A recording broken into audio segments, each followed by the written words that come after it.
Why some people enjoy hurting others. Have you ever wondered why some people smile when someone else is suffering?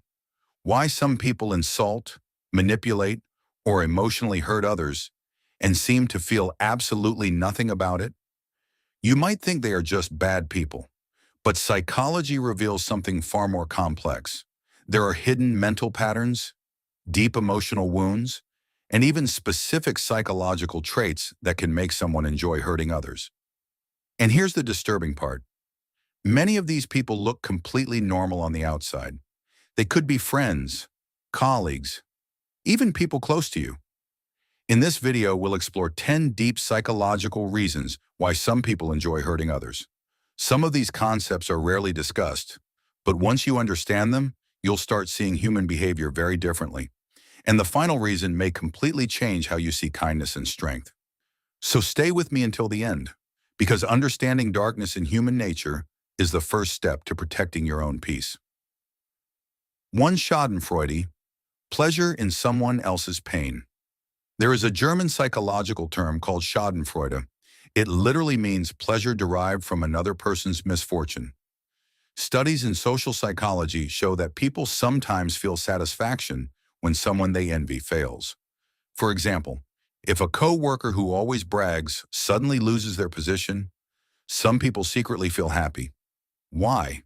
Because their failure reduces the comparison. Your brain briefly thinks, now we are equal. But mentally healthy people usually feel this only mildly and temporarily. People who deeply enjoy others' suffering often experience Schadenfreude more intensely. 2. The Dark Triad. Personality psychologists talk about something called the Dark Triad.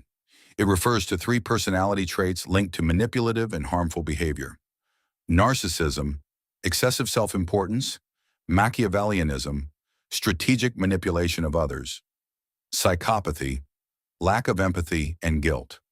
People with strong dark triad traits often see relationships as games of control and power. Hurting others becomes a tool, not because they necessarily hate someone, but because it helps them gain advantage. 3. Moral disengagement. Another fascinating concept is moral disengagement. This happens when people mentally disconnect their actions from moral responsibility. For example, someone might say, they deserved it. It's just a joke. I'm just being honest. These excuses allow people to hurt others without feeling guilty. Psychologist Albert Bandura studied how people justify harmful actions through this mental process. When moral disengagement becomes a habit, cruelty starts feeling normal. 4. Dehumanization. Sometimes people hurt others because they stop seeing them as fully human. This process is called dehumanization. It happens in many situations: bullying, discrimination, online harassment. When someone mentally labels another person as less important or inferior, empathy disappears. Once empathy disappears, hurting someone no longer feels wrong. 5. Projection is a powerful psychological defense mechanism. It happens when people take their own negative feelings and project them onto others. For example, someone who feels insecure about their intelligence might constantly call others stupid. Someone who secretly feels weak might bully others to appear strong. In reality, their cruelty is a mirror reflecting their own internal struggle.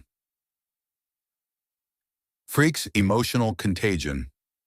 Humans unconsciously copy emotions from people around them. This phenomenon is called emotional contagion. If someone grows up in an environment filled with anger, sarcasm, or cruelty, those behaviors can become normal. They learn that hurting others is simply how people interact. Without realizing it, they repeat the same pattern. 7.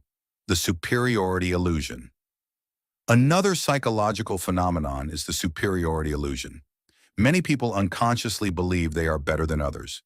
Research shows most individuals rate themselves as above average in intelligence, morality, and skill. When someone strongly believes they are superior, they may feel justified in humiliating or insulting others. Cruelty becomes a way of reinforcing their imagined superiority. 8. Sadistic personality traits. Psychologists also study something called everyday sadism. This doesn't necessarily mean extreme violence. It refers to people who gain small emotional rewards from causing discomfort or embarrassment. Examples include online trolls, bullies, people who enjoy humiliating others publicly. Studies show some individuals actually experience dopamine release when they dominate or humiliate someone. This makes cruelty psychologically rewarding. 9. Psychological reactance. Sometimes people hurt others simply because they feel controlled. This reaction is called psychological reactance. When someone feels their freedom is threatened, they may behave aggressively just to prove independence. This can show up as sarcasm, rebellion, intentional emotional harm. It becomes a way of saying, no one can control me. 10. Trauma reenactment. One of the saddest psychological patterns is trauma reenactment. People who experienced emotional or physical abuse earlier in life sometimes unconsciously repeat those behaviors later. Not because they enjoy cruelty, but because pain became the only relationship pattern they learned. Without healing, trauma can quietly transform victims into people who harm others. Final message. Understanding why some people enjoy hurting others does not mean we excuse their behavior, but it helps us realize something important. Cruelty often grows from insecurity, pain, or psychological imbalance. And the most powerful response to cruelty is not becoming cruel yourself. It is developing awareness, boundaries, and emotional strength. Because strong people do not spread pain, they break the cycle. And if you've ever been hurt by someone like this, remember something important. Their darkness does not define your worth. Protect your peace, protect your kindness, and keep becoming the strongest version of yourself. If you enjoy exploring deep psychology, philosophy, and human behavior, subscribe to Souful Echo, because sometimes the answers we search for in the world are already echoing inside our soul.